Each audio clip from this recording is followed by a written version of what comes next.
सितंबर 2025 में भारत के auto sector में एक बड़ा बदलाव देखने को मिला। सरकार ने छोटी कारों पर लगने वाली जीएसटी दरों में कटौती की और इसका असर तुरंत बाजार में दिखाई भी देने लगा। देखिए, जो छोटा कार सेगमेंट कुछ समय में कमजोर पड़ रहा था, वही सेगमेंट अक्टूबर 2025 में अचानक फिर से तेजी पकड़ने लगा। कई कंपनियों की छोटी कारों की बिक्री लगभग दोगुनी तक पहुंच गई थी। लेकिन एक बार फिर इस सेगमेंट पर संकट के बादल मंडराने लगे। देखिए, वजह है सरकार के नए प्रस्तावित कैफे 3 नॉर्म्स की। सोशल मीडिया से लेकर ऑटो इंडस्ट्री तक हर जगह इस नियम को लेकर चर्चा हो रही है। आखिर ये कैफे 3 नॉर्म्स क्या है और ये आम आदमी की कार की कीमत और विकल्पों को कैसे प्रभावित कर सकते हैं। सबसे पहले समझते हैं कि कैफे नॉर्म्स होता क्या है। कैफे का मतलब है कॉर्पोरेट एवरेज फ्यूल एफिशिएंसी। सरल शब्दों में ये ऐसे नियम हैं जिनका उद्देश्य गाड़ियों की फ्यूल एफिशिएंसी बढ़ाना और कार्बन उत्सर्जन कम करना है। इन नियमों में किसी एक कार मॉडल को नहीं देखा जाता, इसके बजाय किसी ऑटो कंपनी के पूरे पोर्टफोलियो को देखा जाता है। उदाहरण के तौर पर मान लीजिए किसी कंपनी के पास 10 अलग अलग मॉडल की कारें हैं।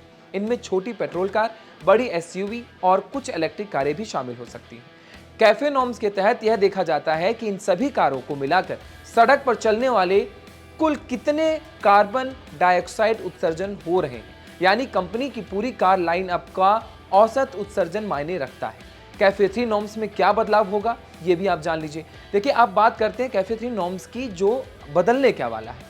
सरकार के प्रस्ताव के मुताबिक ये नियम अप्रैल 2027 से लेकर 2032 तक लागू किए जाएंगे। इन नियमों के तहत ऑटो कंपनियों की अपनी कारों की औसत फ्यूल खपत को काफी कम करना होगा।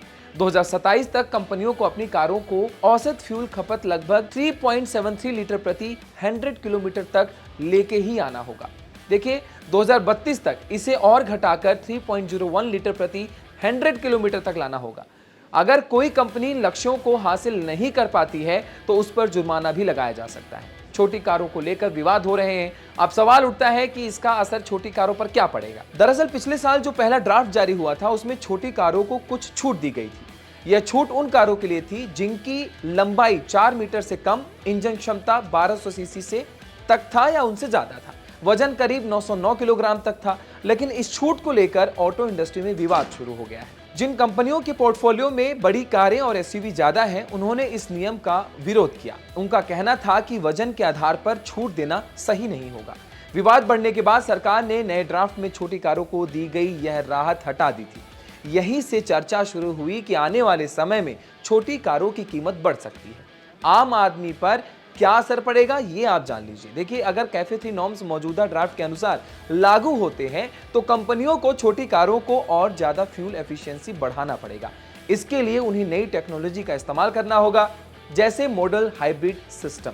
यह टेक्नोलॉजी कार की माइलेज बढ़ाने में मदद करती है, लेकिन इसके साथ ही एक समस्या भी है, इससे कार की लागत बढ़ जाएगी।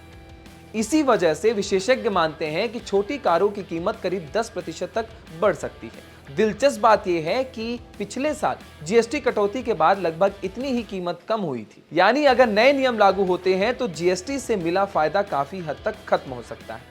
कंपनियों के पास क्या विकल्प है, ये भी आप जान लीजिए। अब सवाल है कि ऑटो कंपनियों के पास विकल्प क्या होगा। कैफे 3 नॉर्म्स को पूरा करने के लिए कंपनियों को अपने पोर्टफोलियो में इलेक्ट्रिक कारें, हाइब्रिड कारें और रेंज एक्सटेंडर व्हीकल्स जोड़ने होंगे। इन वाहनों में कार्बन उत्सर्जन कम होते हैं, जिससे कंपनियों का औसत उत्सर्जन भी कम हो सकता है। लेकिन यहाँ भी एक बड़ी चुनौती है। भारत में अभी भी इलेक्ट्रिक कारों की बिक्री पेट्रोल कारों के मुकाबले काफी कम है और हाइब्रिड कारों में अभी भी अपेक्षाकृत महंगी है। यानी कंपनियों को सिर्फ नई टेक्नोलॉजी लाना ही नहीं होगा, बल्कि यह भी सुनिश्चित करना होगा कि लोग इन कारों को खरीदें। संभावित भविष्य क्या होगा, आप ये जान लीजिए।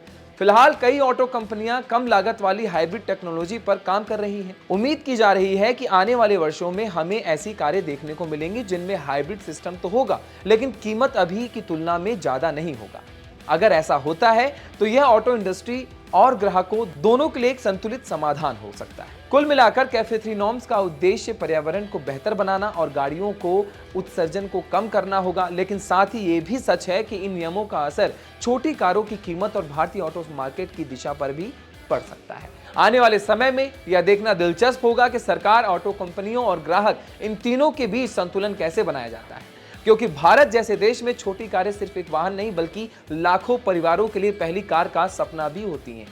आप देख रहे थे ऑटो लाइव, मैं हूं आपके साथ आशीष दुबे।